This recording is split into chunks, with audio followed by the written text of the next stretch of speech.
You want me, I mean, it may be up a little. Let me point it down so it's not going.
And again, once she's rolling, like no problem.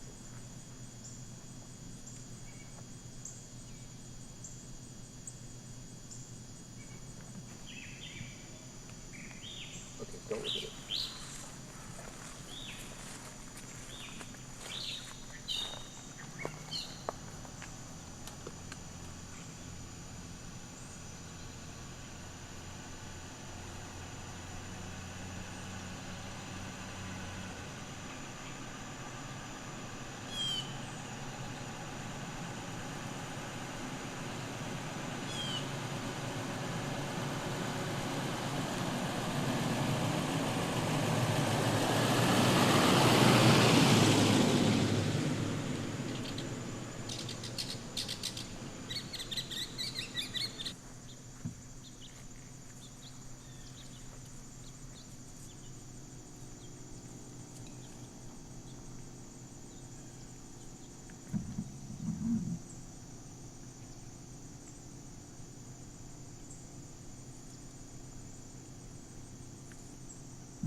Go slower. Yeah, watch out for the top of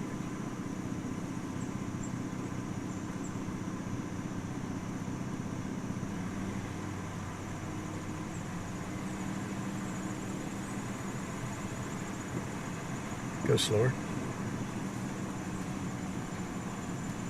Come to a good spot about 50 yards.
do name and ID and how to spell his name.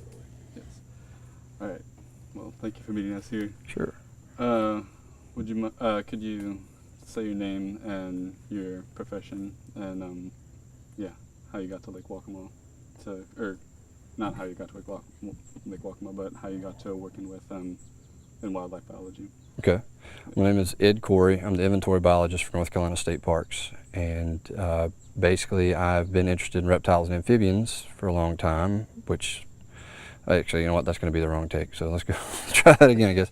All right, so my name is Ed Corey. I'm the inventory biologist for North Carolina State Parks, and I was able to pick up a part-time job with State Parks not long after I graduated, which came into a full-time biologist position, which has been a dream for me. And so as a wildlife biologist, specifically focusing on reptiles, what do alligators normally eat around here in Lake Waccamaw, and how do they hunt?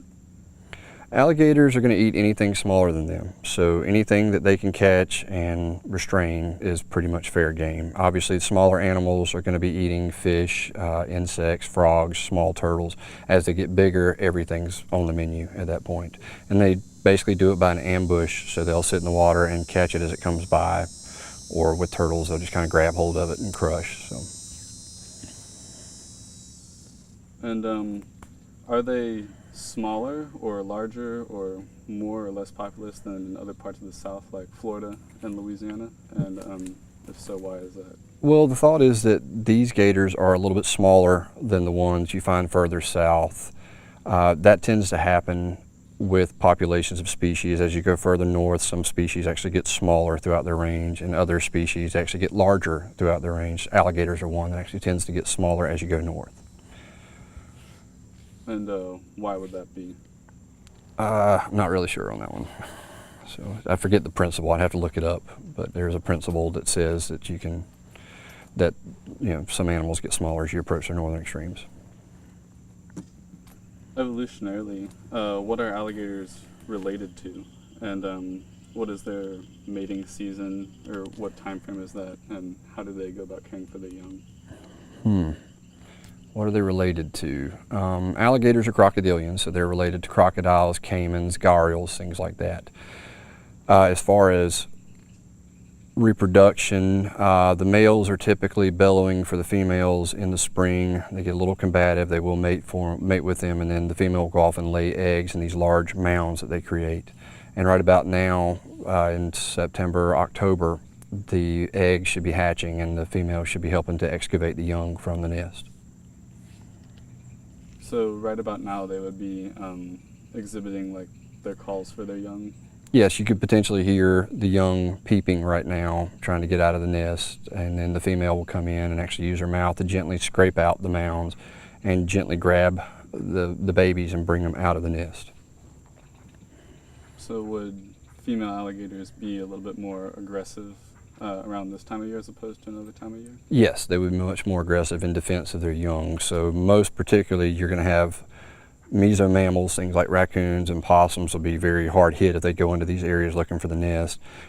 Smaller alligators, particularly the ones that are 4 to 5 years old, when they're in that area, can easily get taken out by the females in defense as well. Many locals have noted that there appear to be more alligators around Lake Waccamaw in years past than there are now.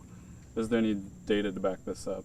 And if so, what might be causing the increase? I don't know that there's necessarily data to show that there are more animals in and around the lake at this point. I know there seems to be anecdotal evidence, but obviously nothing has really been conclusive to say that there are more animals now. As far as to why there might be an increase, it could be from from loss of habitat. It could be from different changes in and around the lake that are actually making this habitat better for the gators. Is there any chance that that potential increase is related to climate change and to the warming of, for example, their northern range? It's very possible that it has to do with climate change. Again, without hard evidence to show that we're seeing an increase here, it's really hard to say definitively what are the actual causes of the proposed, or not proposed, but apparent increase. Is it known about how many alligators reside in North Carolina, and of those, where exactly are they concentrated? Well, a recent study out of North Carolina State University actually found that in navigable waters that they surveyed, they estimated about 750 to 760 alligators in those stretches. If you extrapolate that out, you may have 2 to 4 times as many alligators in North Carolina, but we really don't have hard evidence to show that. It's actually one of the things we really need to find out more about is how many gators are throughout the state. But as far as concentrations, they are definitely concentrated in the southern part of the coastal plain, particularly from Brunswick County up to around Craven County or so.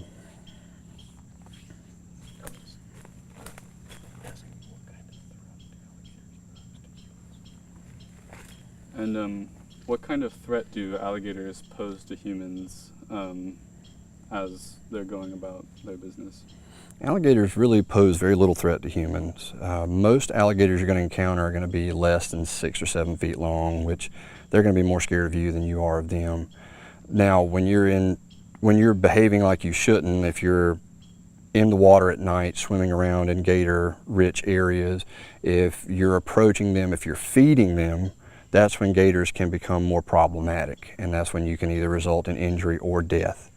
I believe we've been pretty lucky in North Carolina to have very few alligator injuries, but with reckless behavior, you get reckless responses from the alligators. Mm-hmm. How many gators are located in the lake as opposed to the canals? And would you swim in the lake, or do you swim in the lake? So, as far as in the lake itself, there are typically far fewer gators at one time than in and around the canals. The canals seem to be a better place for most of the gators most of the time. That being said, alligators do get into Lake Waccamaw. They do patrol around the piers. They have been seen crossing the lake. So they do get in there. As far as if I would swim in there, absolutely. We do surveys for aquatic species every summer, and I have no qualms about swimming in the lake. Just making sure you're aware of your surroundings before you jump in. And you were on the alligator management plan, I believe. That's right. And you helped to, what did the alligator management plan seek to accomplish, and is it currently being implemented? And if so, how and whereabout in the state of North Carolina? The Wildlife Resources Commission convened an alligator task force, which yes, did actually create this alligator management plan. The alligator management plan was basically trying to identify what lacks of knowledge we have, and we created a nice list of things that need to be found out about alligators, but we also talked about how to approach management of this species throughout the state by creating 2 management zones.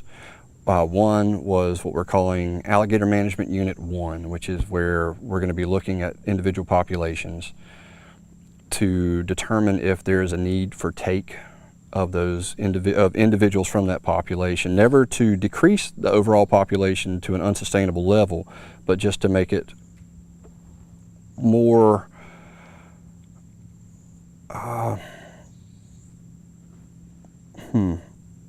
basically to make it more acceptable to the communities and populations around them. And is that management plan, what stage of progress is that in? Has it been reviewed by local or state legislators, or?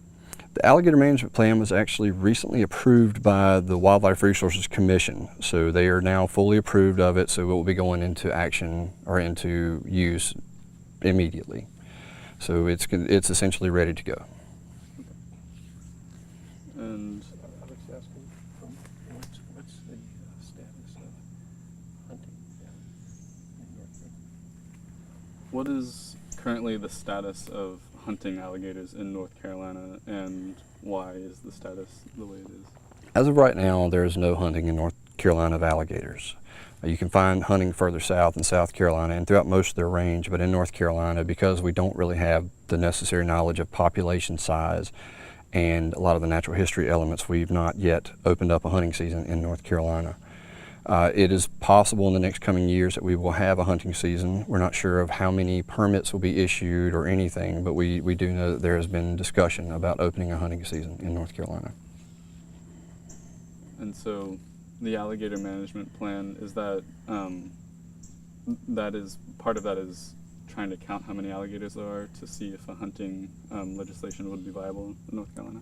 Well, that's something they're looking at as one of the parts, is trying to estimate population size and abundance throughout the range of the gator in North Carolina. So they're looking at that now, particularly in what we're calling the Alligator Management Unit 1, the area that is most likely to be affected by any take or harvest.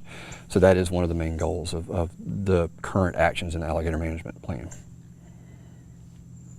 As a wildlife biologist, what is your opinion regarding the efficacy of the legalization of alligator hunting in the state? Do you think that it would be warranted, or what is the possibility of overhunting potentially? I think that if the numbers show that the populations can support it in certain managed areas, then I would be in favor of a limited take of alligators in North Carolina.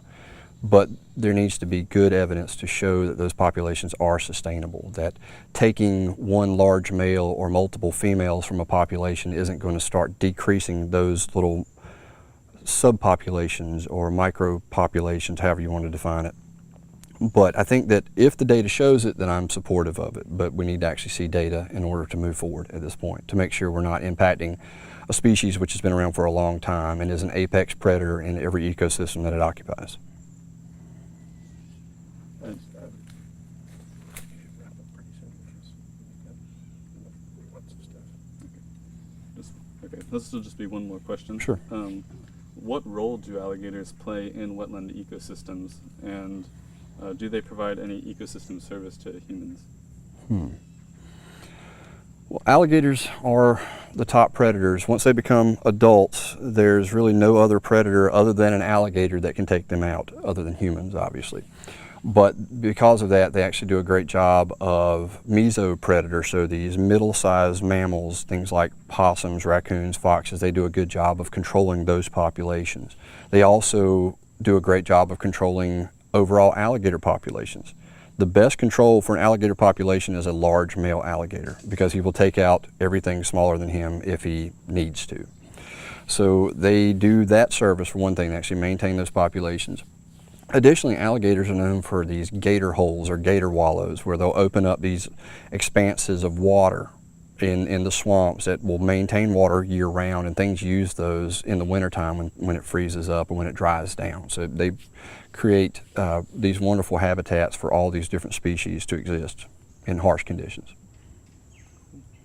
Thank you so much. No problem. Well, before you go, always ask the last question. Anything you want to say? Any questions you wanted me to ask that I didn't? If so, what would you answer? Is there any question that I should have asked that you would find important, or is there any important thing that you'd like to say in addition? Well, I think the biggest thing that we need to think about in North Carolina is that we are housing a species at the northern end of its range, and as such, we may see increases over time with climate change, or we may see decreases over time because of habitat loss and manipulation.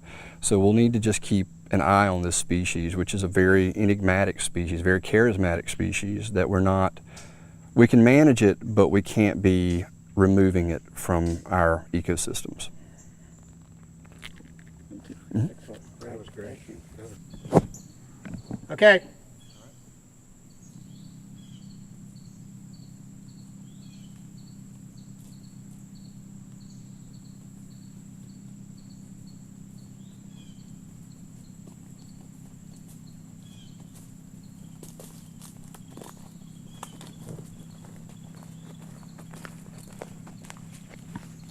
Right. Okay. You ready? Yeah. Good.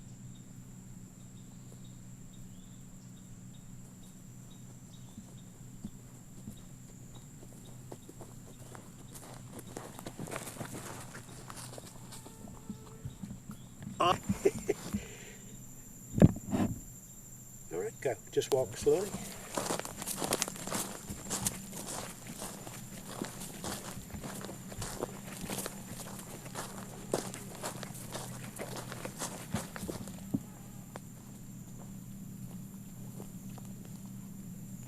right.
every piece of video has to have audio. So it just We're rolling. All right. Ask me his name. do the name and all that. Spelling. Okay. Well, thank you for interviewing with us.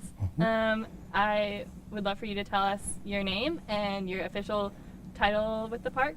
And also, I would like to know how long you've worked in the position that you're at right now. My name is Toby Hall. I'm the park superintendent at Lake Waccamaw State Park, and I have been working as the park superintendent since 2012. So this is my 5th year I'm working on, and by February of next year, I'll have 6 years completed as superintendent here at the park.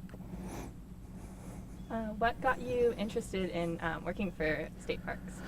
Well, I went to school for Parks and Recreation Management. I started my career with national parks. I'm an avid outdoorsman. I love being in the outdoors. I love working with conservation and resource management. And I started to pursue a career in the full-time sector. I tried with national parks, and I eventually ended up here in North Carolina starting to work for Lake Waccamaw State Park in 1999 is when I officially started here. So I'm going to talk a little bit about the alligators. Okay. I would love for you to tell me how often you see alligators around here and kind of like what they're, like if you see them more in the parts of town or if you see them more in the state park, kind of like. Well, in and around Lake Waccamaw, we have a series of canals and ponds that feed in and out. For instance, down here, just down the street from the main entrance of the park, we have Big Creek, which is the main tributary that flows into the lake. And we typically see an abundance of gators, especially on a warm day when it's above 75 or 80 degrees, which we have had significant higher temperatures this year. We will see a lot of activity with gators in and around those areas. Also in and around the lake, around the Canal Cove and Waccamaw Shores area, near the Wildlife Resources Commission boat landing. There's also a pond in there that we do see a lot of activity. So it's very typical that this time of year, especially too, with it running in the fall with the higher temperatures, we do see a lot of activity with the gators in these areas. Do you think that there is a effect of like the increase in gators on the amount of people that come to the park? There are healthy populations, I will say. We do have concerns. People have asked, has populations increased? And I have seen more alligators, the increase of alligators since I've been here. They are a protected species.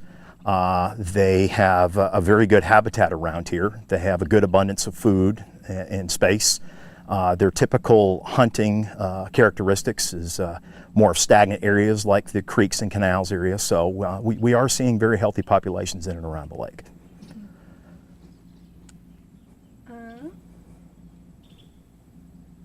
Do you ever get anyone coming to you with concerns about this healthy population of alligators?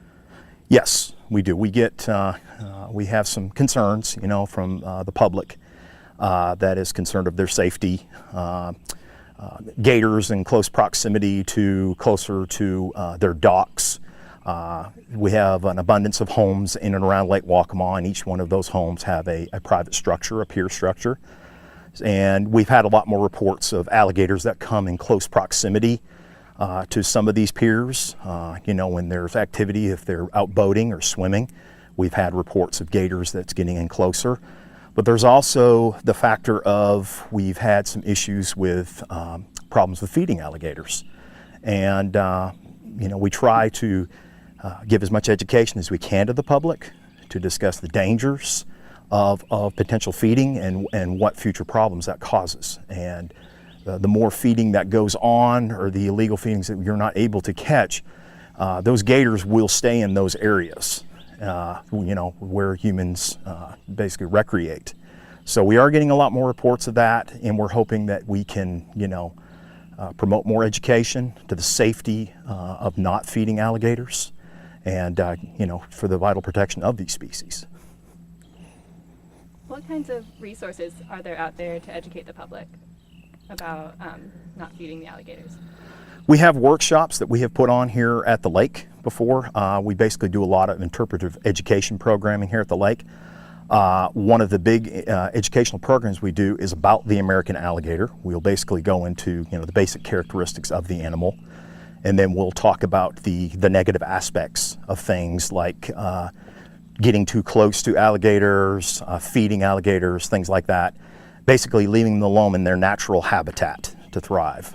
We also have done brochures that we have sent out through the town's local newsletter that basically, again, tells the residents in and around the lake and any visitors that come in to educate them about the dangers of things like feeding alligators.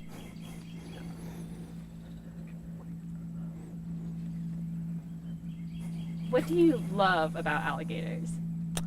Well, alligators have been here for a very, very long time, long before us. The alligator comes from the Spanish word el lagarto, which means lizard. They're a derivative basically of the dinosaurs. They're a very impressive reptile. I enjoy watching them in their natural habitat. They are a predator.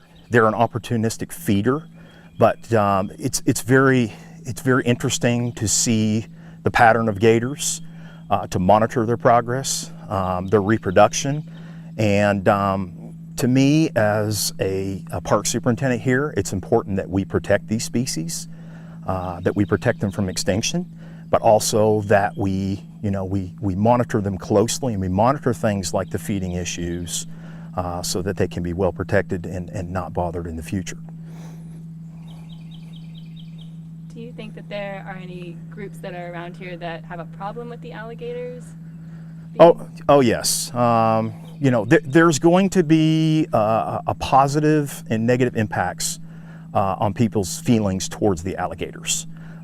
Those that live on the lake in closer proximity to alligators, such as Canal Cove, Waccamaw Shore, some of those areas, they're going to have more dealings with alligators. And we have had some calls dealing with an alligator being close to these residential areas. Questions on how do we deal with these alligators, and again, it's just a matter of educating, saying leave the gator alone, it's in its natural habitat. We don't want to promote anything to say, obviously don't feed the alligator. We want to keep him in its natural state as much as possible. They are a skittish animal, so they're not going to have any human interaction, and if they're left alone, it will remain that way.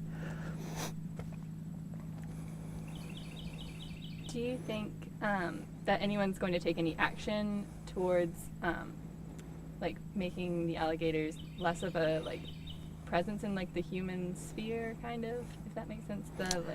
Well, what we do here at the park is we work close with the town of Lake Waccamaw. We work closely with the North Carolina Wildlife Resources Commission. A nuisance gator, as we basically will classify it, will discuss, is more of if you have a gator that's within the curtilage area around your property. It's not going anywhere. It's not going back into its natural habitat. And we'll have a biologist come down here and basically monitor what's happening with that gator. And if we deem it as a threat, we will have to relocate that gator. And we have had to have situations where we've worked with Wildlife Commission to actually relocate these gators to another area. How successful have those relocations been? Very good. It's a 50-mile radius away from here that we have relocated these gators. And we're not seeing any of those gators return back to the same area. They're staying into the habitat that we introduced them to.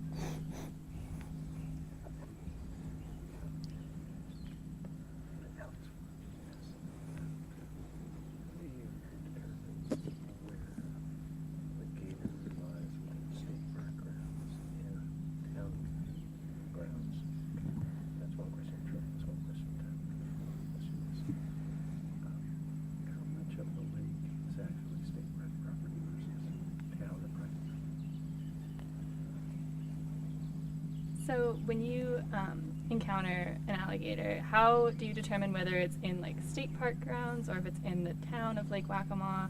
What's the dividing differentiation between that? Well, our jurisdiction with alligators, especially on Bella Coola, down here we have a section of property. We have the Big Creek main tributary again that flows into the lake. We have a boat landing down there.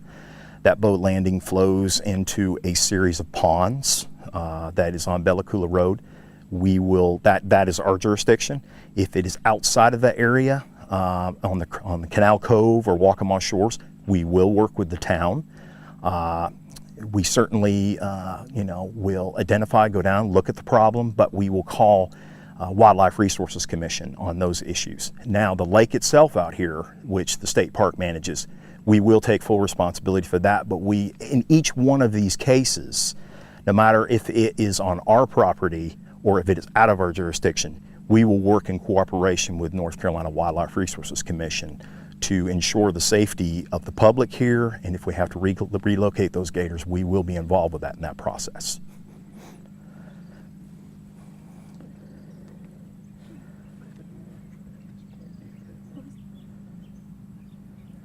Well, I kind of answered it.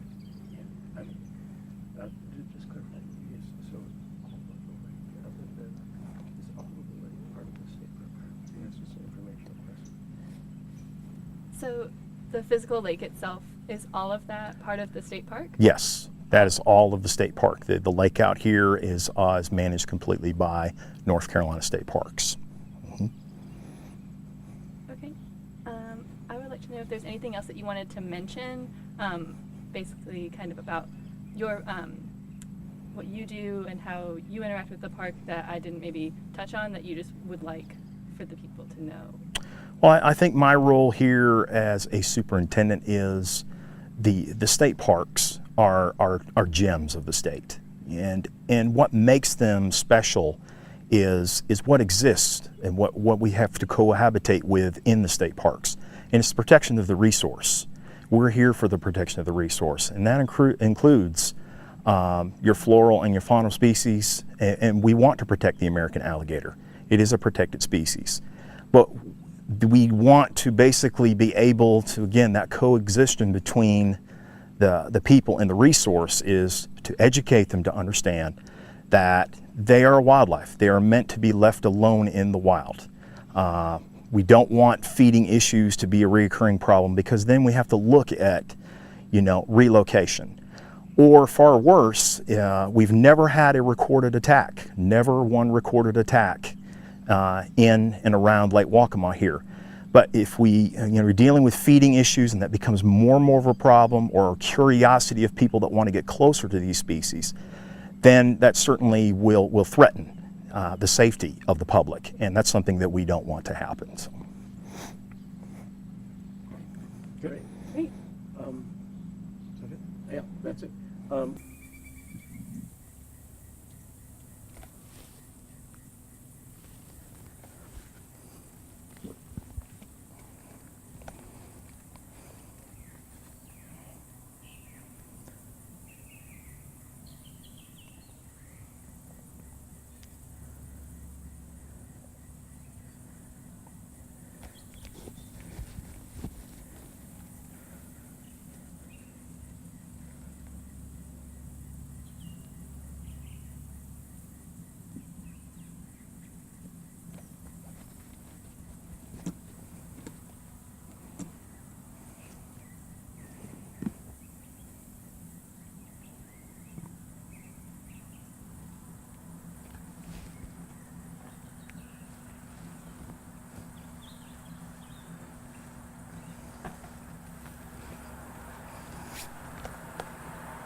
So Toby, tell me what we're seeing over there right now.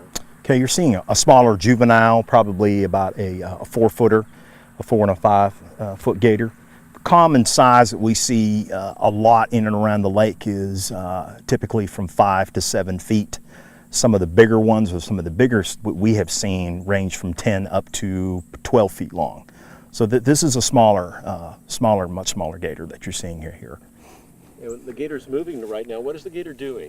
Okay, basically it's they hunt kind of in a stagnant. They like waters where there's not a lot of activity, so you're not typically going to see them a lot in the lake because of the recreational activity that goes on, the boating activity. This is typically more of their habitat that they like to hunt. Very quiet, stagnant waters like this. He basically uses his tail just like the same principles as a fish does, swish washing in the water for forward propulsion. They will basically hunt. They'll eat fish, they'll eat birds, invertebrates, any range of smaller mammals. They've been known to prey on raccoon, muskrat, smaller mammals like that. So this is a typical hunting pattern that you'll see here in this type of area. And why along the water's edge right there? They will, right now, you know, he's probably on the other side because, which is good, because if we saw a pattern of behavior in an alligator that was swimming closer to shore with visitors or people that are curious about gators, if that gator would instantly go to shore towards that person, that would cause more worry and concern. That might be a gator that we have to monitor due to a possible feeding incident that we weren't able to catch. So having him on the other side like that, that's a good thing. It's showing a shyness or a skittish pattern, which is typically the behavior of an American alligator. And explain to me why a gator coming toward me along the shore is not a good sign.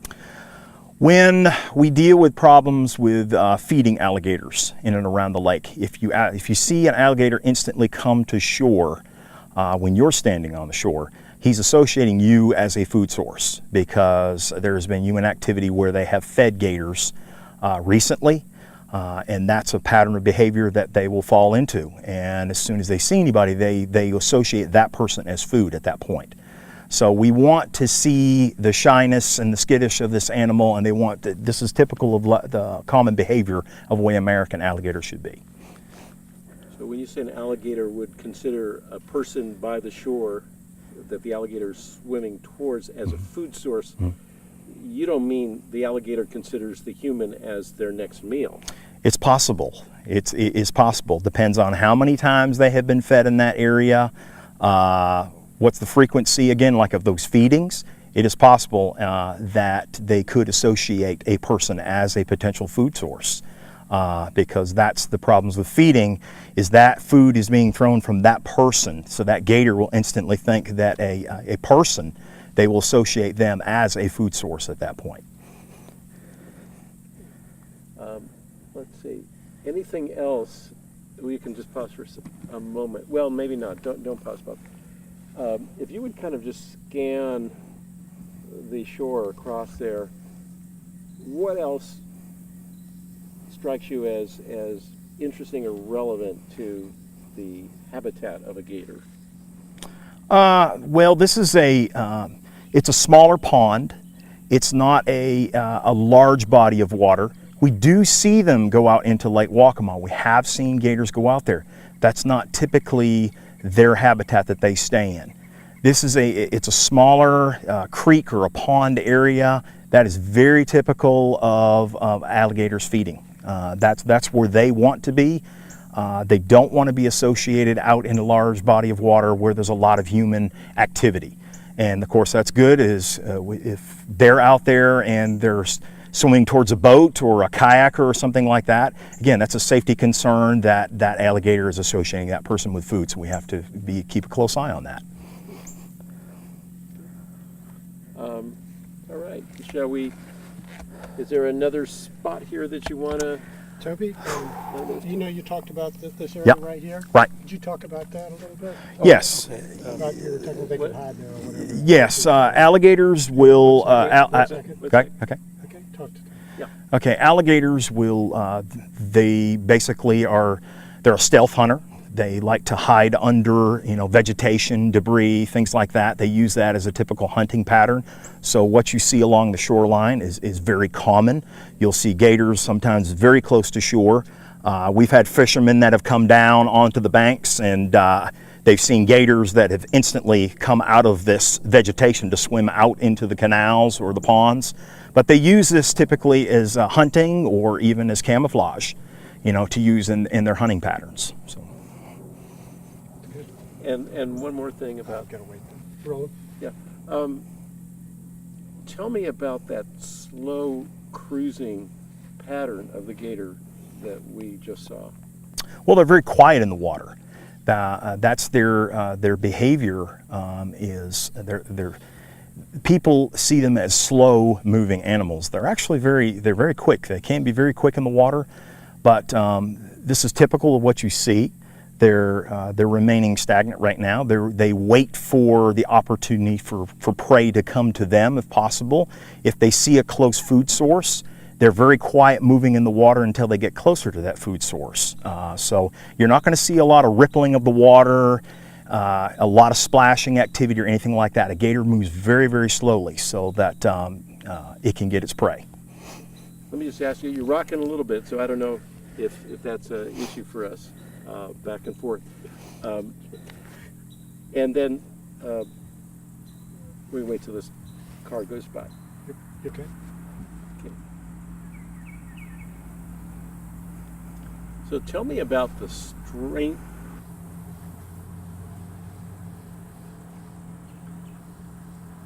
Tell me about the strength of the jaws of the alligator.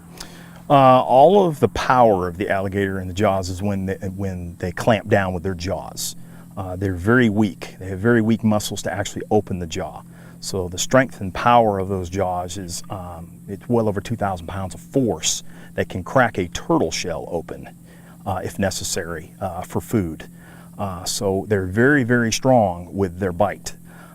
If an alligator is to be relocated or anything, their mouth has to be secured and taped for any type of transport. So their strength is in their jaws.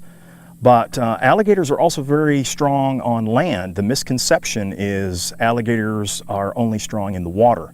They're actually very fast on land. They can sprint up to short distances of 30 to 35 miles per hour. So they are dangerous animals in and out of the water. So again, this typical we're seeing out here with this particular gator is this is good habitat for them. They're in their normal feeding pattern. They're not coming to shore and getting in close proximity to us here. So this is what we'd like to see of typical behavior. We were wondering, if they eat a big turtle, do they crack the shell and then spit off the shell and eat the meat? How do they consume They will consume most of the turtle. They will crack the shell. They will eat the entire animal. And how big an animal could? Totally different. Last I knew, right? Okay. How big an animal will a gator eat in this area? A gator has been known to attack a larger mammal like a deer. That would be if the deer typically they will come out at nighttime to drink at a water source, and a gator will, if it has the opportunity, will attack a deer if possible. So they have been known to attack a larger mammal of that size. Typically, though, they are going to be looking at fish. Fish is one of their main diets. Birds and smaller mammals and invertebrates and insects and things like that. Okay, thank you. Production is they'll lay 20 to 50 eggs, normally about goose size eggs. The female will use vegetation, mud to bury the nest, and if the temperature of the eggs is if it's 93 or above, it'll be a male. If it's 86 or below, it'll be a female. So, all the juveniles, the small alligator. Toby, just kind of scanning. Mm-hmm. Okay. Let me shoot the Okay. gator. So just forget me and just Okay. look for gators. Okay.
be up there tomorrow morning, and you guys may do whatever.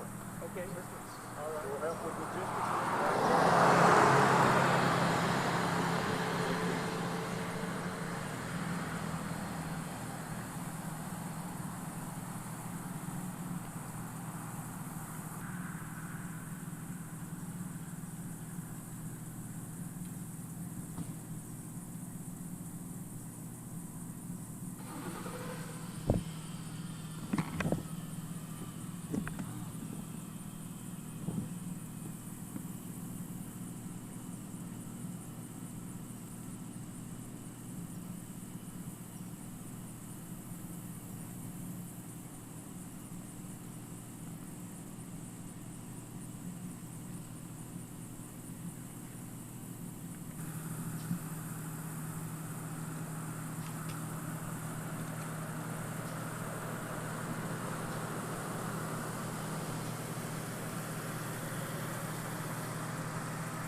Oh, we're gonna see the ripples.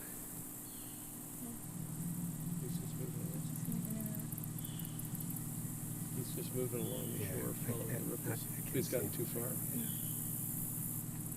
Is there another one there? I see more ripples.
Okay. Could you tell us your first and last name and your, I guess, well, I'm sorry, are we going to do like, is he in what position like we did with the last people? Or no, it doesn't We need what? like, does he need to have like a, Y'all can sit inside and stay cool if you want, watch some TV. They have to listen to what you're saying. Ask him. okay, okay. Sorry. Could you tell me your first and last name and your position within the state park Yes, my name is Chet Seacrest, and I'm the president of the Lake Waccamaw State Park Friends Association. And I work closely with Toby Hall, the park superintendent, and in the community and the other members that live here to try to keep making our park better. What are some of the specific things that the Friends of the Park Association works on?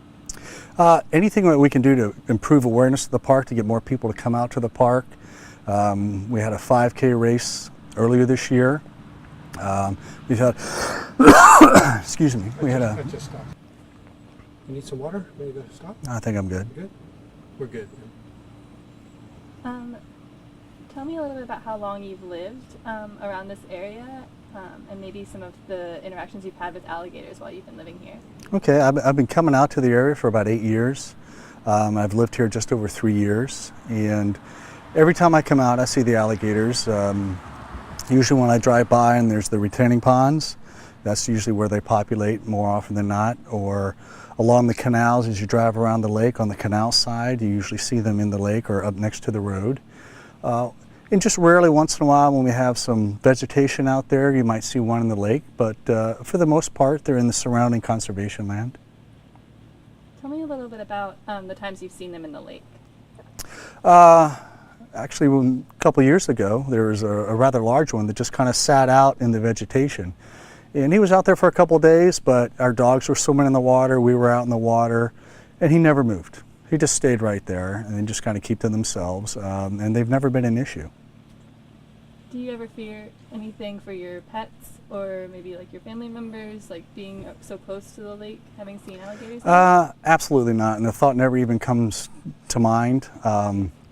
Because we see them so rarely in the lake that, I mean, their natural food sources are all around here in the conservation land, and they'd have to work too hard to get something out there.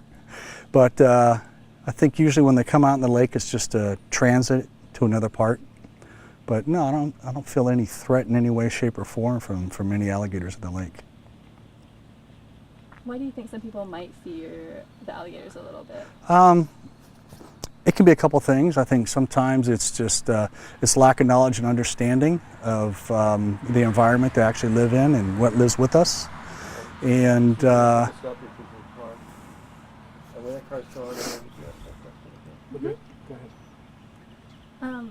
Why do you think some people might be a little bit more fearful of alligators in such close proximity to them? I think it boils down to just a lack of understanding, and sometimes when people see something in the media that scares them, and they make assumptions based on what they see versus fact. But people have been living around this lake, I think, since the early 50s, and I don't recall any incidents where, you know, somebody's lost a pet that's been out by the water. So, what do you really love about living close to the alligators? you know, it's being around nature. It's relaxing. It's One second. Sorry, trucks are... They make a lot of noise. What do you really love about living so close to these alligators? It's about being in nature and just the relaxing and comfort of the total surroundings. And it just adds to the environment that creates that ambiance. You know, who just wants to look at water and that's all it is? You know, but when you see alligators out there and you see people fishing and you see the diversity around you, it makes it a lot more enjoyable. I'm going to consult my list really quickly.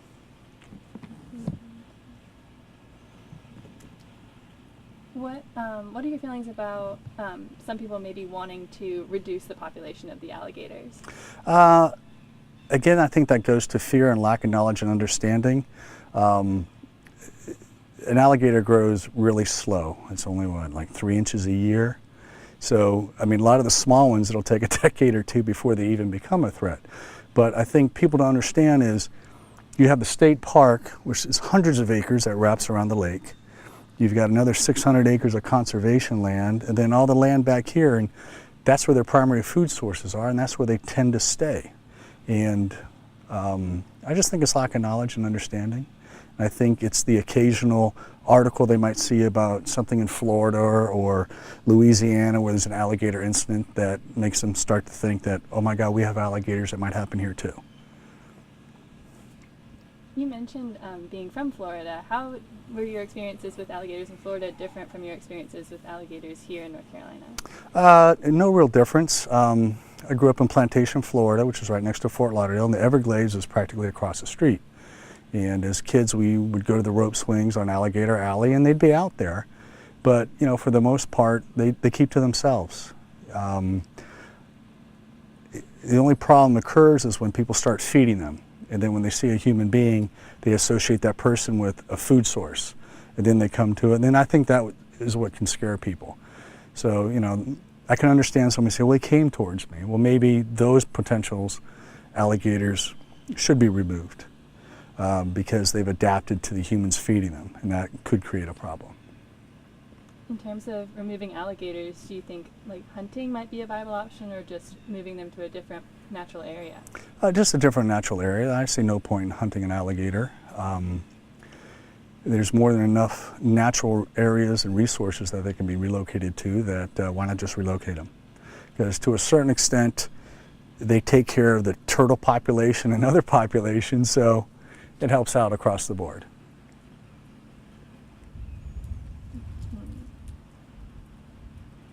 What is your reaction, maybe, what would you tell people that think that, The same thing. Just completely. I'm looking something on this one more time. Sorry. Okay, we're good. Yeah, take your time. Okay. Let's just wait a second. Okay. What do you think is key to living peacefully with the alligators? Exercising common sense and understanding the environment that you live in and understand what lives with you. If you understand the nature of the alligators and how they interact with where they live, then there's no issues. I think it's when people don't apply common sense and think it's kind of entertaining to start feeding an alligator, then they're the ones generating the problems. It's not the alligator. I want to know a little bit about your past with alligators. You mentioned to me about working to remove some, or working on maintenance of alligator populations when you were in the military. No.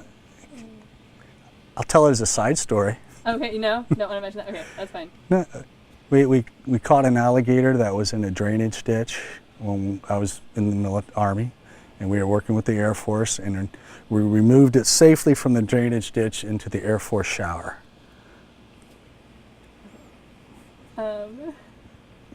If there's anything that you want to speak on that you haven't already touched on that you want people to know, feel free to. Yeah, the Lake Waccamaw State Park is a great. No. Yeah, look at her. Oh. Yeah. Lake Waccamaw State Park is a great place. Start that again. Lake Waccamaw State Park is a great place to visit. A lot of great walking trails. They're completing a bike bridge across the dam, so you can ride your bike around the lake. Lots of opportunities to do things. See a lot of alligators as you drive around the lake, and just a lot of wildlife. And it's peaceful, it's relaxing, and it's nice here. You've got great views out in the lake, excellent boating. In fact, you're invited anytime to come on out. All right. And that was a genuine offer. If you all want to come on out. Okay.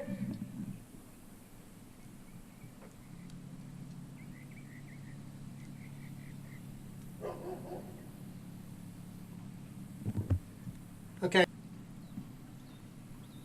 Okay.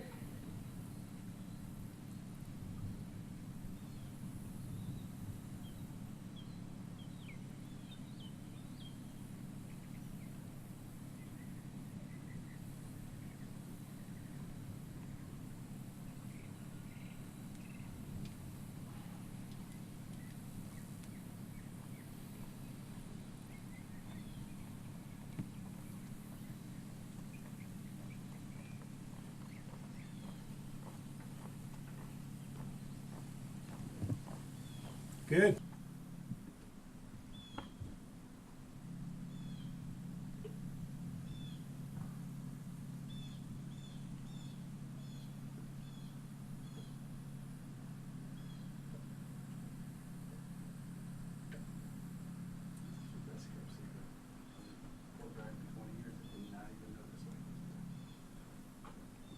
fact, if you come down 74, there's only the one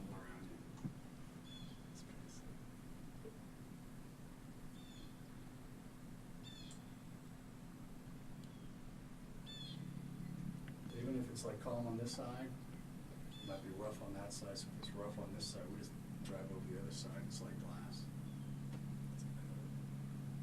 It's a total fixer-upper.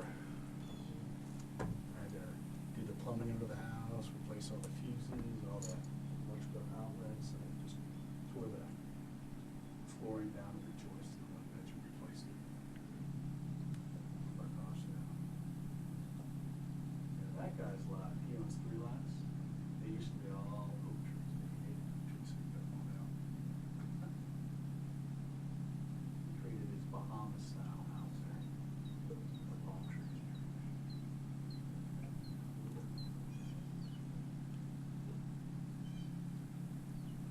Yeah. Each year, the Labor Day weekend, we take the lake. They're free events to promote fitness. One event is the walk run around the lake. There's a bike hike, which you have to walk the bike from part of the park. There's a swim across the lake 4 miles, and then there's the kayak around the lake, which is 14 miles. And they actually do all. What's that? I did swim this year, 4 miles swim, 4 years before that. It's not a race. They're personal endurance challenges. So, took my time to swim, I did my gel bags. And the bike, I just kind of casual line and hydrated up. And kayak out my sandwiches and stuff.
Morning, how are you? Thanks. UNC TV, Alligators. Oh, okay. You came to the right place. Well, good. You got your ball right.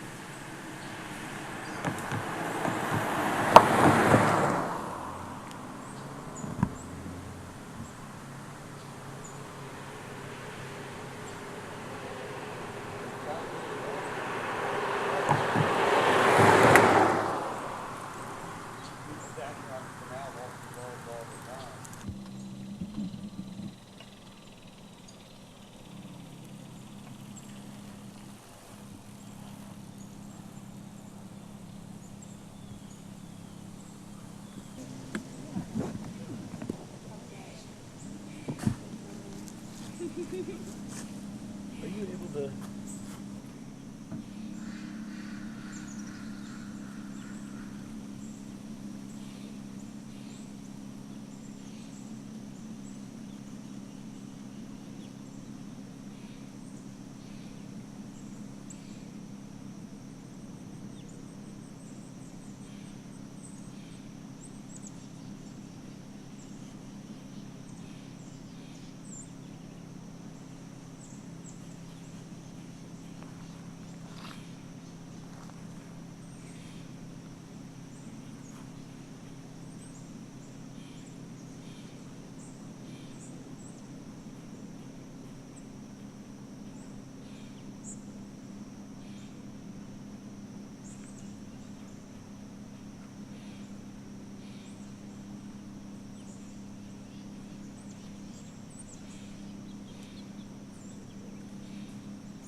Doing gators for UNC TV.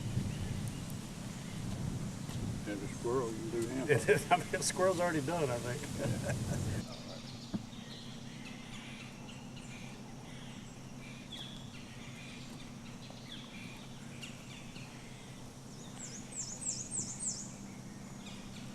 That good? That's perfect. Thank you, sir.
are good. Okay, great. So, can you tell us your name and your job title? Okay, I'm Harry Foley. I'm town manager for the town of Lake Waccamaw, North Carolina, the sixth best small town on the lake in the United States. And can you tell us how long you've been living in Lake Waccamaw? I've been living in Lake Waccamaw for over 30 years. And can you tell us about when you get calls from your neighbors as town manager about alligators? Yes, the one good thing about people calling me about alligators, they don't come at night. That's the one positive.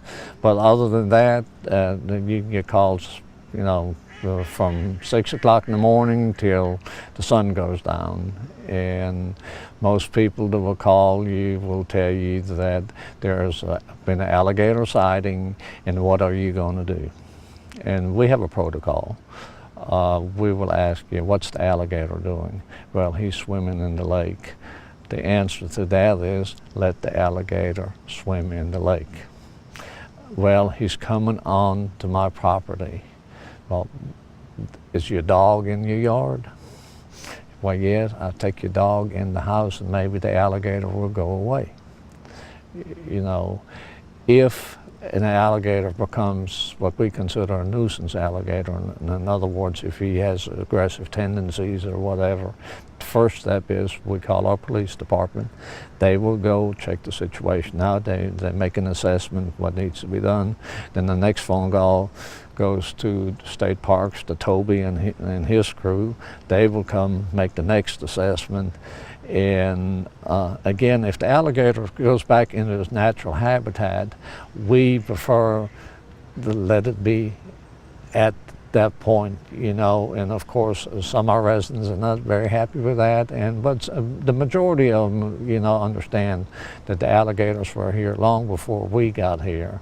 But if the alligator shows aggressive tendencies, I think the next step normally is to bring in wildlife resources, because they have the equipment to transfer an alligator away from here, which, you know, if we could predict when we're going to have such an incident, we'd like for you to be here, because it's quite an experience for them to put an alligator in a tube, and then he gets relocated in a safe but location that we don't like to give out, because then people would go and look for the alligators. Can you briefly describe the town's general attitude towards the alligators here? I like to think that the majority of our 1,400 plus residents would like to peacefully coexist with the alligators and give them their space. But I do know there is a small minority that believe that we're having too many alligators all of a sudden. And there's been a population explosion. I really don't think there has been a population explosion. I think, you know, we had some fairly hot summers, so the alligators, they more they become more visible. So when they become more visible, then the people are. So there's a certain group, and you know, you've seen it in the newspapers, on television, that is pushing for a tagging season and to sell tags to allow people to hunt alligators. It is the position, my personal and the town's position, that we don't favor that, you know, that option. Can you tell me what your favorite thing about having an alligator as a neighbor is in Lake Waccamaw? When my grandchildren come, and we have a golf cart, and we live on Bella Coola Road, and you've been over there, and there are the canals on Bella Coola Road, and that's why, in our opinion, most of the alligator, that's what you can see the most. So we have normally three or four of our grandchildren here, and we have this contest, who can see the most alligators. And of course, you know, they exaggerate. And according to them, we've seen as many as 50 alligators. Well, believe you me, I don't think we've seen, at one time in the canals, I don't think we've seen that many. But occasionally we can see 15, 20, and they range from sizes like this to 8, 9 feet. Sometimes, occasionally, we have one on the end of Bella Coola, and I would say he's probably about 10, 12 feet. You know. So, in a sentence, do you think the alligators pose a threat at all to the residents of Lake Waccamaw? No, ma'am. Unequivocally, not in my opinion. I can tell you from personal experience, and I lived at this lake for over 30-some years, I have seen 5 alligators in the lake. Now, I tell you this, I don't go looking for them, okay? Now, I have a brother-in-law that's just moved down here from Tennessee. He's an avid hunter. And he says, my gosh, I've seen 12 alligators over the weekend, you know. And what I tried to tell him, I says, you've probably seen 3 alligators 4 times, you know, rather than seeing 12 alligators. And that's probably, you know, what's happening. So, We're good. okay, so you said you don't think alligators are a threat, but can you characterize how alligators might be a threat, or characterize your feelings towards? Certainly. I'll give you the classic example. We got a phone call 2 years ago. There's an alligator coming to get my dog right here behind me on Canal Cove Road. I said, well, why don't you get your dog out of the alligator's way? Well, that's where my dog is. And you know what the lady had? She had a German Shepherd on a line in the backyard, 8 feet from the water. So, you know, the dog barks, the alligator sees him, the alligator comes up. Fortunately, we got to him quick enough. The alligator wasn't hurt and the dog wasn't hurt. But she wrote a scathing letter to the newspaper demanding that something be done about the alligators in the lake. So, you know. So would you say that you spend more time dealing with residents than alligators? Yes. Alligators don't pick up the phone and call us. You know. Can you tell us one thing that you think non-residents of Lake Waccamaw should know about the alligators here? Very simple. Don't feed the alligators. Don't try to catch an alligator. And unfortunately, some people to find out that when mating season is and then when alligators hatch, some people think it's really cute to take an alligator home with them, and they will do that. And of course, it's against the law, and of course we discourage it, because then they transfer alligators into a farm pond, and then all of a sudden the farmer's sheep and goats going to disappear, and they wonder why, you know, the alligator's going to get them. You said earlier that you and the town are not for tagging or hunting the alligators. That's correct. Can you describe to us a town meeting or space where the community comes to these decisions? We made our town board took that position about a year or so ago, when the issue about the hunting season came up. And we just feel it would be sort of hypocritical on our part to advocate hunting a species that's been here for a million years. And so can you describe to me, I guess more in detail, why the town is anti-hunting and tagging the alligators, and you personally? Well, personally, again, there's not a whole lot of reasons other than what makes common sense.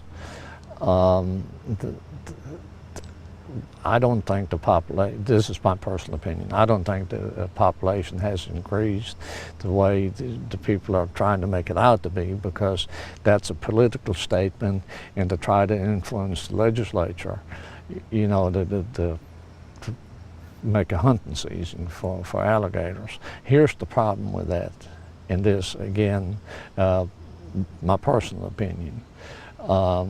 So you sell 5 tags to one individual. He can tag and hunt 5 alligators. Well, you know what human nature, how that works. Well, I got 5 tags, so that means I can kill 10 alligators. Well, so if they issue 500 tags and they double it, so, you know, 1,000 alligators. So, you know, we don't know how many we have. I don't know whether there's ever been a count or an estimate how many alligators are in the lake and the surrounding canals and stuff like that. But I would foresee that the alligator would be on the what's the word? Help me out here. Extinct. Huh? Extinction. That they would be extinct, you know, in about 15, 20 years. That's just the way I feel about it, and therefore that's my position. Mm-hmm. Yeah. So can you put that again in a sentence, what you foresee to be the future for alligators of Lake Waccamaw? Unfortunately, I foresee the future for alligators in Lake Waccamaw as them going to be prey, and they're going to be hunted.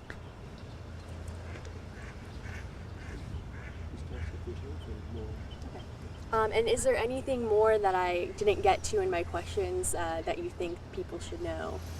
Well, the main thing is that if you don't antagonize the alligators, if you don't entice them to come close to you, the alligator will leave you alone. You know, they are beautiful to look at. Hunt them with a camera rather than a gun. Great. Thank you so much. You're welcome. Thank you. Okay.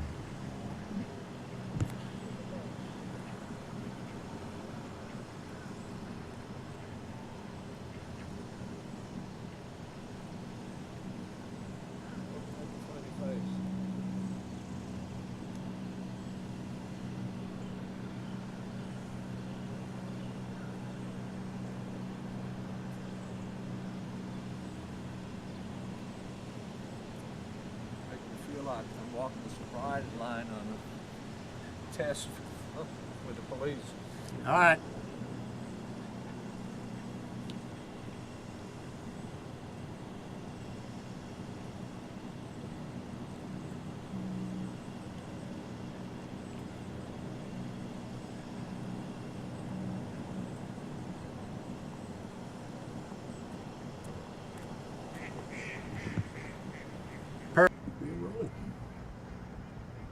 Sweet.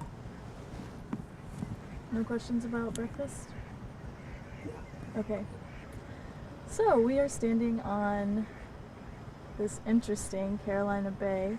Can you tell us a little bit about what a Carolina Bay is?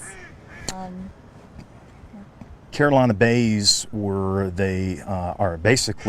on the East Coast from New Jersey to Florida. There's 500,000 actual Carolina Bays. Not all of them are water filled.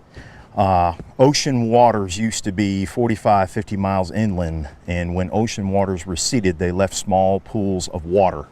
And over time, wind and wave action from the north-northeast, strong winds from the north-northeast carved out these elliptical shapes. The mystery of the Carolina Bays is they're all oval shaped. They all run the same direction. And this particular Carolina Bay lake is the largest of the Carolina Bays.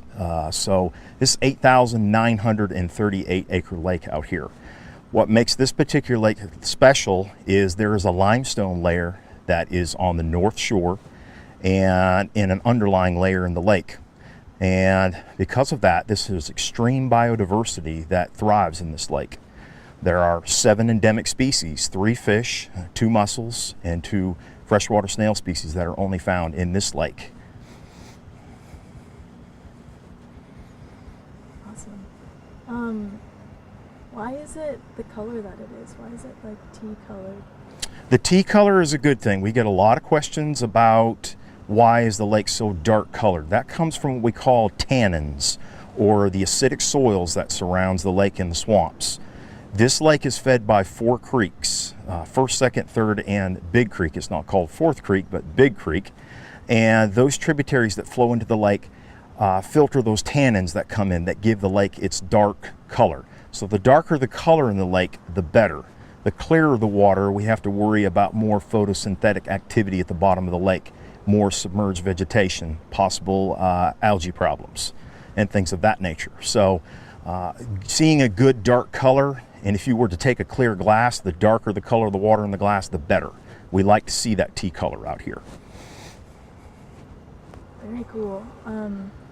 So we noticed in the canals there are a lot of like the green stuff on the canals. We're not sure what that is. We've been talking about it a little bit. We can't figure it out. So, do you know what that is? It's called duckweed.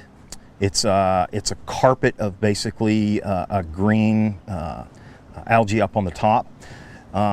We haven't had a major issue with that overabundance in the canals. We get a species of bird called coot that will come in. They actually feed off this, and they actually help to keep that in balance so that we're not overrun too much with that or having it flow into the lake. So duckweed is a common thing that you'll see in and around this lake in the canals during the hot weather months, the summer months especially. Sweet. Could you tell me a little bit about your relationship with the town manager regarding the alligators? Like, how does that work? When does he call you? Stuff like that. Well, you know, the great thing that's special about my job is partnerships. We work with several partners, and the town of Lake Waccamaw is really one of the biggest partnerships that we have. We work in conjunction with each other. If the town manager, Mr. Foley, receives a call about a potential nuisance gator, he normally gives me a call to inform me that he has sent either an officer down on site to investigate the situation. We will also send a ranger down to a state park ranger to look and assess the scene to see what the situation is. And again, that partnership, that's grown over time. We have built a very strong relationship with the town, and we help to keep each other informed about any potential alligator situation. So we've talked a lot about the hunting ban and maybe possibly having alligator hunting. Personally, I don't know what hunting an alligator looks like and what that entails. I was wondering if you could kind of describe that and what the process is. Well, the Wildlife Commission has had several public hearings discussing the issue about even the possibility of being able to hunt them. There's several different ways that you can hunt, but there would be limited restrictions. For instance, if they were to do that by firearm, they would not be able to do that within the city limits because you cannot discharge a firearm within city limits. I'm not sure of the method as of yet. That is still under discussion of what the Wildlife Commission would do as how they could potentially hunt these animals. But again, this is still in an early phase right now, and there are several public hearings left to go, and it's still under discussion at this point whether there will be a hunting season or not.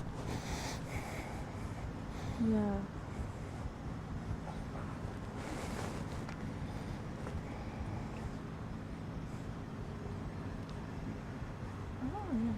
What would you like to see regarding hunting?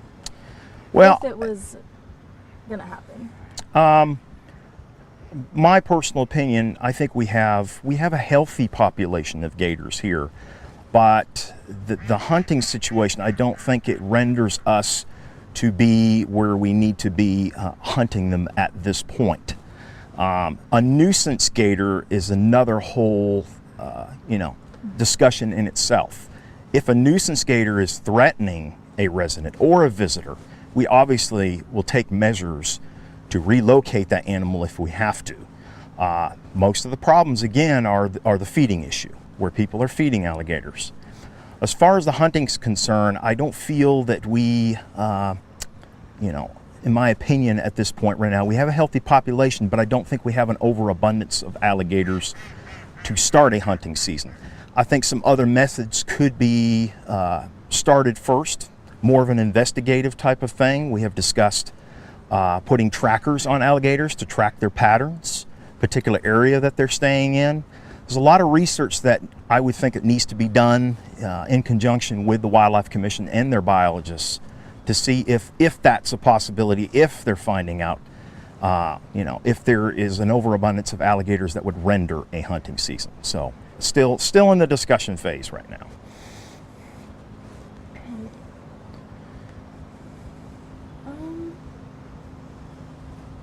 What do you think is, how do you think that residents can better coexist with the alligators? I know you said don't feed them.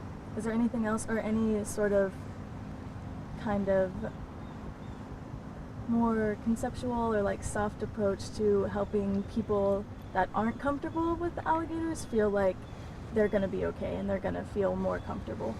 Well, there's a lot of people that probably need some education about alligators, their habitat. I feel that the residents and visitors can coexist with alligators here at the lake. Curiosity is one of the biggest problems. People have curiosity and want to get closer to a gator, or sometimes too close to an alligator. And then obviously the feeding issue. So if alligators are left alone, they are very skittish, very shy animals. They normally will not have anything to do with human activity. But if we have issues with feeding or anything of that nature, then we're going to be dealing with another level of a problem where we have to address that issue and classify that as a nuisance gator. But alligators and people can coexist if they're left alone in the wild where they belong. Nice. Yeah, I think that's all I have.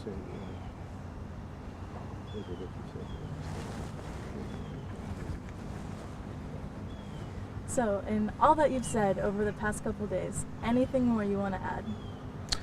Again, I have a special job. My role as a superintendent working for one of 39 state parks in the division is to protect the resource. And we want to protect everything for future generations to enjoy. And alligators are included in that. They are part of that resource for people to enjoy. Are they dangerous animals? Yes, they can be dangerous animals. If they're provoked, if they're fed, if over curiosity creates an issue. So. Very good. All right, so anything in the past 2 days that you didn't get to mention that you really want to add? Well, again, my role as a park superintendent is a very special one. I'm one of 39 state parks that has tremendous resources that we help protect, and alligators are part of that resource. And my role is to protect these resources for future generations to enjoy. A state park is a beautiful thing. This lake is a beautiful thing. And this community is a wonderful community. And we all can coexist with alligators if we follow some simple rules. Don't feed the alligators. Don't become over curious and get close to an alligator. Remember that a wild animal is a wild animal. It's meant to be left in the wild. And if we can do that, we can exist with alligators in this community and at the state park. Thank you very much. Thank you.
And when you're done, can I flip it?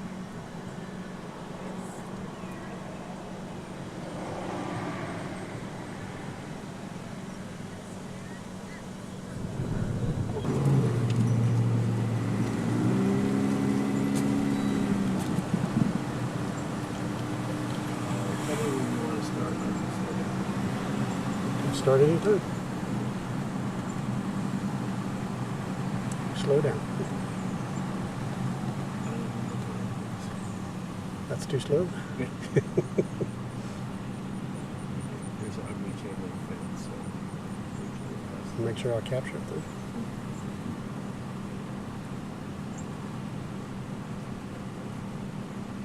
That's a good speed too. that's a nice propane.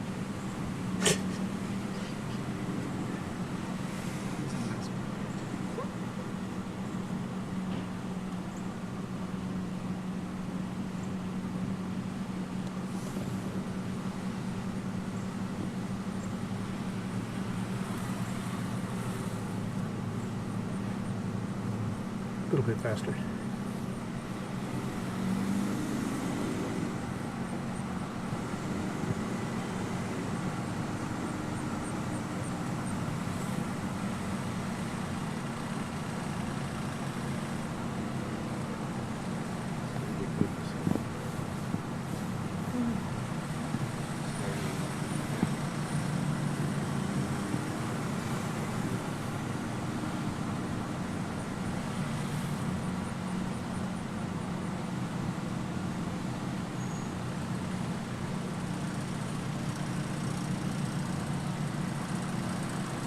A little bit faster, not much. Too much. Speed there if you can do it. This is nice.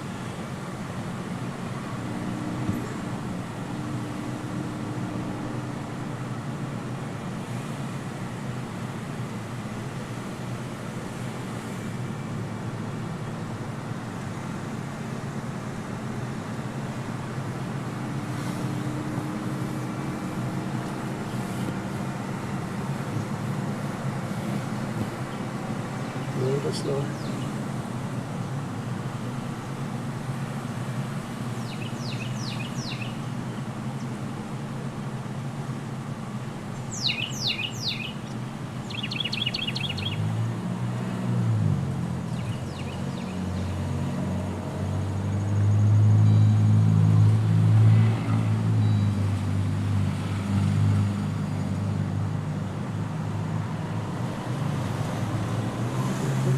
Stop for a second.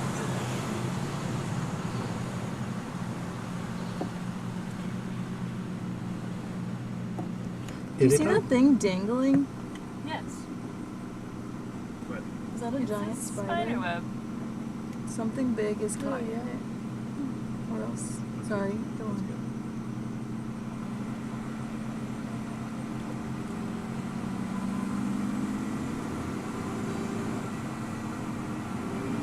Try 5 miles an hour.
Okay, Alex. Well, thank you for meeting us here today. If you could start out by saying your name and your occupation and how long you've lived here in Lake Waccamaw for. My name is Matt Wilson. I'm a lifelong resident, 41 years at Lake Waccamaw. I'm actually in my family owns a car business, local car business, and I'm a car dealer. And so as you said, you've lived here on Lake Waccamaw for your entire life. How did the community relate with alligators when you were growing up here? You know, there were gators here, gators there. You know, they were pretty much people. You know, they were never a nuisance. People put up with them. You know, but today there's more and more and more. You know. In your opinion, has the, or even in the opinion of the town as a whole, as you've come across people, how has the alligator population around Lake Waccamaw changed? Are there more of them? Are they found in places where they haven't compared to 10 or so years ago? And if so, how has their behavior changed in terms of how they interact with humans? There's definitely more alligators. As far as their behavior, you know, about the same. You know, you see gators laying beside the road, and but you know, never as far as a gator trying to go after a human. Not to my knowledge. Maybe a dog here and there, but yeah. Why do you suppose the changes you just mentioned in terms of an increase in alligators, why might they have come about? Increase in alligators?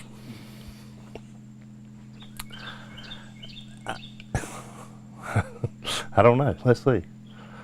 I guess, you know, just there's gators having, you know, I don't know, you got me stumped here. I apologize. I guess I'll be more specific. Maybe, do you think the increase in alligator population has to do with maybe more? Let me just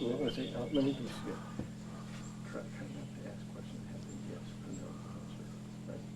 So keep questions open. It's your opinion. Okay. Say what you think. Okay. What you think. Okay. You don't have, it doesn't have to be based on science or whatever. Right. Seriously, you don't have to. Yeah. Yeah. It's your opinion. Okay. That's what we're.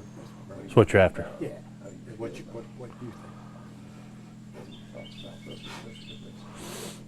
think? Well, as you've told me, you have talked with people with personal experiences with alligators, and you've told us that you've also had personal experiences. Could you describe some of those that you've had yourself and that your neighbors have had with alligators? Well, my neighbor down the road here, like I was telling you, their beagle was, you know, all of a sudden, it would always, there was a gator that would lay up on the bank, and then the beagle would bark at the alligator, and the next thing you know, the beagle was gone. So we're pretty sure the alligator ate the beagle. I've had gators here in the backyard, you know, attempting to come into my yard for my dogs, and you know, 2 different occasions. Has the town's population and tourism changed since you've been here? Does it seem like there are more people in the past? Yes, there is more people. More people vacationing here. Houses being built. You know, there's very few lots available around on the lake anymore for building a house. So, yes, the population has definitely grown in Lake Waccamaw. And so you also said back in the day, laws were a little bit more lax regarding feeding alligators and that sort of thing. Could you talk a little bit about, I guess, your experience growing up around alligators? You don't have to say if you fed any, but was that more common back in the day? Yeah, I mean, you know, back in, you know, you'd have alligators. Like I say, we used to have one that would actually swim to you, you know, when you clapped your hands, like a dog. And Charlie was his name. But, you know, as I've grown older, I've got other things to do than play with the alligators around the lake. But more alligators and, you know, feeding gators just isn't, you know, not the right thing to do. In your opinion, can alligators and humans live as close to one another as they do in Lake Waccamaw safely? If so, how? And if not, what would you like to see happen to address it?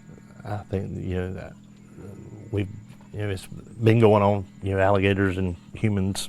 You've never seen an alligator aggressive toward a human, and until then, I think as far as everything's okay. I'm kind of getting stumbled again here. What was the rest of your question? I'm sorry. So the main question was, do you think that alligators and humans, given that alligators' population seems to be increasing, that they can live together safely? Yes, they can. Mm-hmm. And so as we've talked before, you had mentioned hunting as a potential way to cull some of the alligator population increasing. If you could talk a little bit about what you think about hunting alligators and how the impact you hope it will have. My thoughts are here in Lake Waccamaw, if we had an alligator that's a nuisance, giving permits to folks would be a way to take out some of the nuisance alligators. And like the state of South Carolina is doing, they offer so many permits per year, and I think that would be a good thing for Columbus County, Lake Waccamaw, to look into the way the state of South Carolina is doing their gator hunting. And in terms of how hunting is, established in an area, how, if it were to be passed, how would you hope that it would work? Like hunting on one's own property or in a particular area, or how do you envision? Like I say, all of Lake Waccamaw State Park and city limits. So as far as hunting within the city limits or firing a firearm, that's illegal. The state park is illegal to, take an animal or use a firearm. So you'd have to actually get out in the swamp if you wanted to take an alligator. Do you think that there should be an alligator, or what do you think about alligator conservation in terms of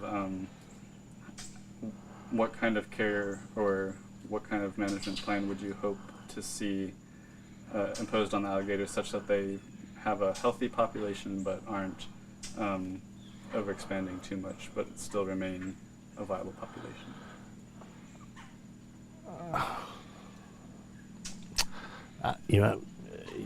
Yes, there is there's more and more gators every year. There's more and more gators, and the state's implemented a management plan.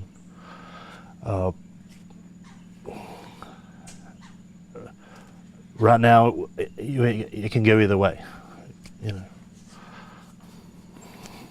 And as town commissioner, how have you addressed alligators and education around alligators, or what role have you played as town commissioner being involved with alligators?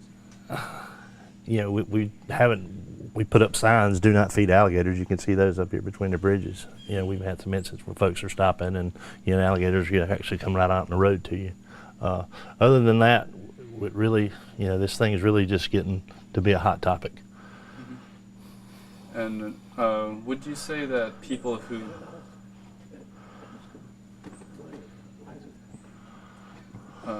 why would you say alligators population management is such a hot topic right now in the town? Well, this, like I say, the state has hired, they've got this team, that's concentrating on nothing but the overpopulation of alligators, and we're hearing it more and more. We're hearing about this gator situation more and more. And for people that you've talked to and also your own experience, particularly people with children and pets, what are their concerns related to the alligator population that you've heard?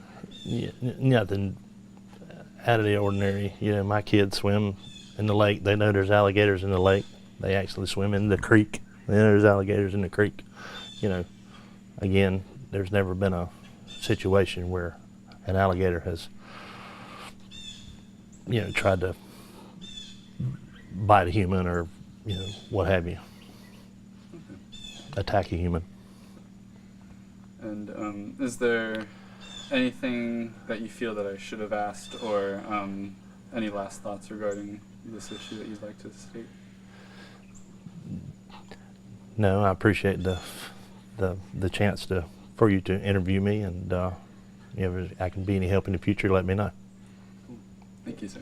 Let me just, were there any questions that you I get nervous. I get torn for words. Well, it's not a natural thing. Yeah. You know, it's not natural. You still running? All right, just a few more questions. Okay, all right. Sorry for that. So I guess just to clarify a little bit, if as you've said, there haven't been too many instances of alligator attacks on humans, why do you think that hunting or hunting more of them, or I guess why would you want to be seeing that happen? Well, I think it would be a recreational opportunity for the town of Lake Waccamaw. You know, people hunt deer, turkey, bear. You have a chance to come in and take an alligator, like they do in Florida and South Carolina, Georgia. So, yeah, I think that would kind of put Lake Waccamaw on the map, so to speak, a little more.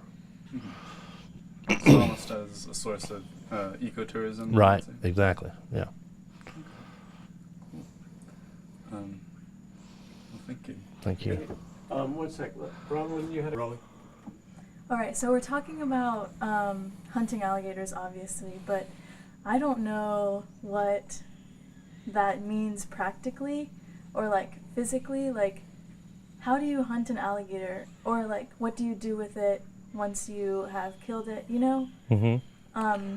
Do you just shoot it with a certain type of gun, or like Well, is there a netting process? And that's all talking to Keith Rogers, which is on that wildlife, that gator team.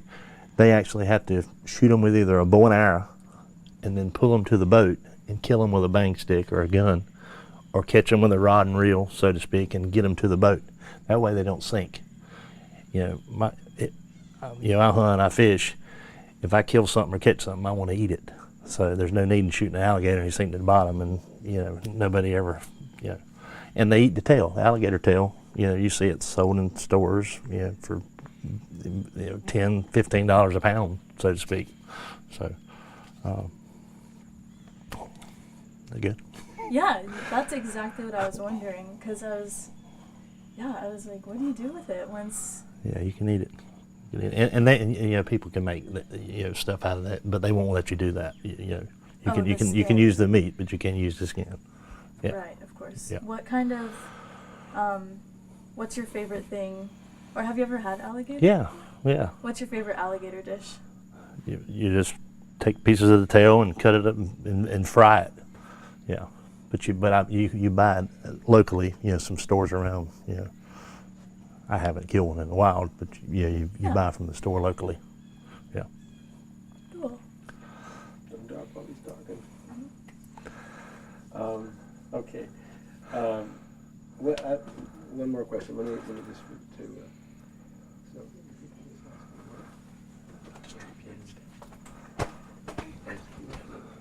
you can be animated. That's fine. When you do that, I hear it. I hear it. Okay.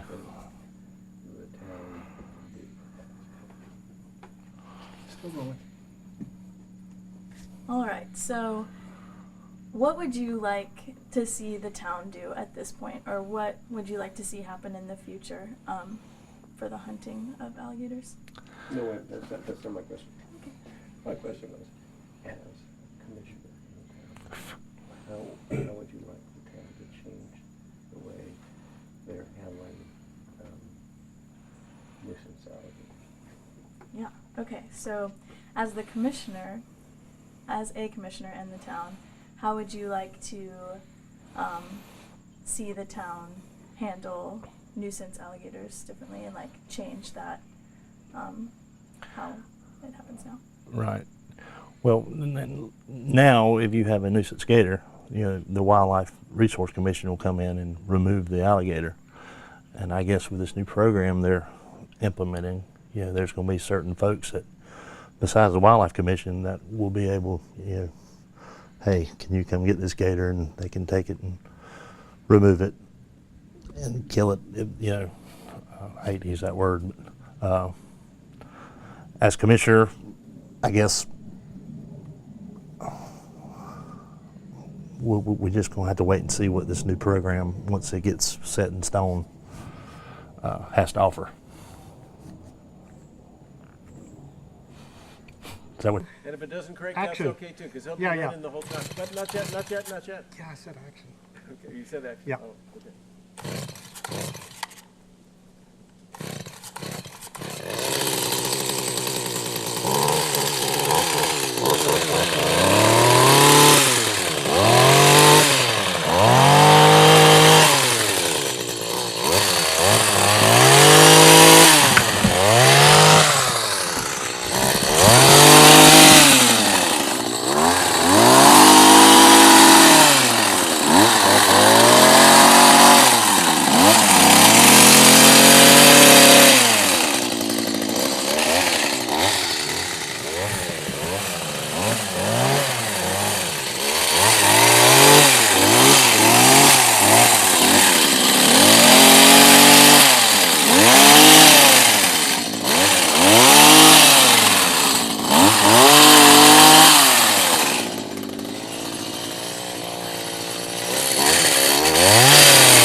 Hey, you were telling me about this.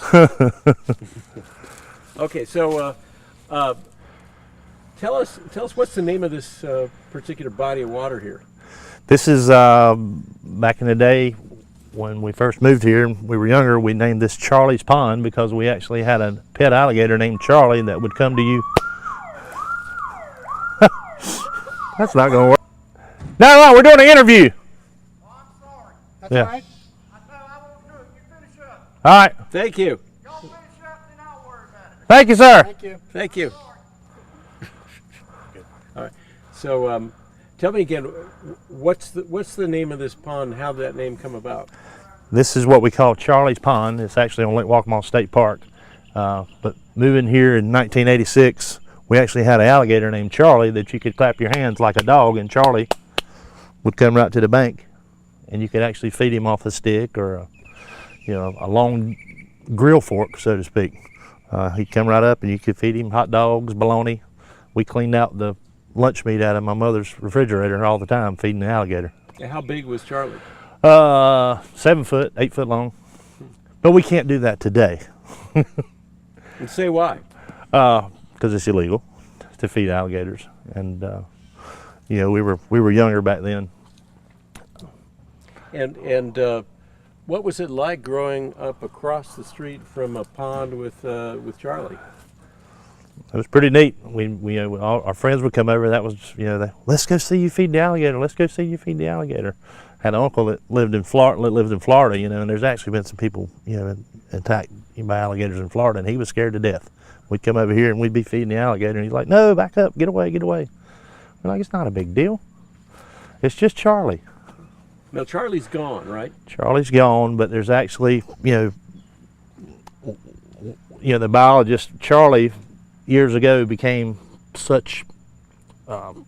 friendly around people and not scared of people that they removed Charlie, and then other alligators moved in. Today we actually have a gator that's 10, 11 foot long. We call her Big Mama. She lays beside the road. It's kind of cloudy, overcast today. We can't, she's not out today, but Big Mama's become, people come to see Big Mama now, but they don't feed her. Great. All right. Thank you. Thank you. And I'm wondering.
You got me. So, Matt, tell us what happened here a while ago that makes you think that this is where a dog disappeared. Well, my neighbors, Paige and Wally Brewer, had a small beagle, and you could come by on the road and it'd be kind of comical. The beagle would be sitting there barking at the big alligator laying up on the bank, and then all of a sudden, the beagle's gone. So we're fairly confident that the alligator got their dog. And they've also, in the past, lost but this was more of a grown yellow lab. It got missing too, but we're not too sure what happened yet. Might have been an alligator. Yeah, I can't. But we're fairly confident that the alligator got their beagle. How long ago was that? Probably 5 years. Probably been a good 5 years ago. Yeah. Do you think the alligator's still here? Oh yeah. Oh yeah. She's still here. Again, it's overcast. She's watching us, but we can't see her. Where would she be right now if she were here? She's laying up in the edge of the swamp. And the water's so high she can get up in there and get tucked away where you can't see her. Yeah, all this fresh water and rain we've had. But normally a good hot sunny day, she'd be laying right out here, in the wide open. And show me where she might have been laying here in the bank. Well, you could see she can camouflage herself anywhere. But, I think the day she got the beagle, she was actually laying up, and the beagle, he thought he was bigger and badder than she was, barking, and timid, and oh well. Again, there's a gator in here 10, 11 foot long. They also, Big Mama, they call her Big Mama. And, every year you can see her little ones. That's why we know she's a female. Every year you can see the little ones. Lots of alligators. State park here? Not a state park. Not a state park. Not a state park, no. This land's actually belonged to Mr. Roland Wagner, who lives here. And then back this way is paper company industry property. Okay. All right. Thank you. Thank you.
Oh, there he's moving again.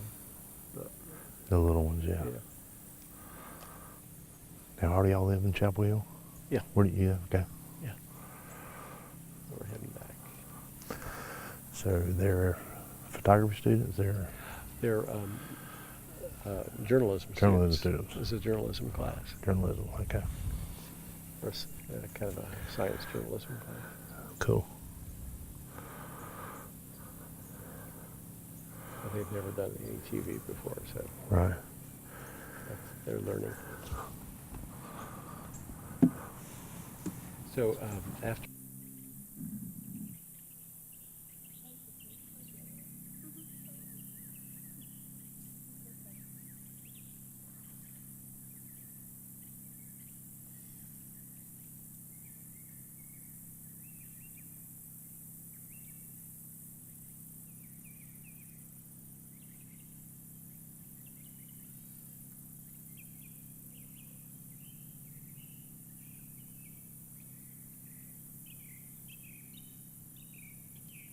Okay. Photo credit Mary Ann, one word, Maryann Wilson, with picture of her son.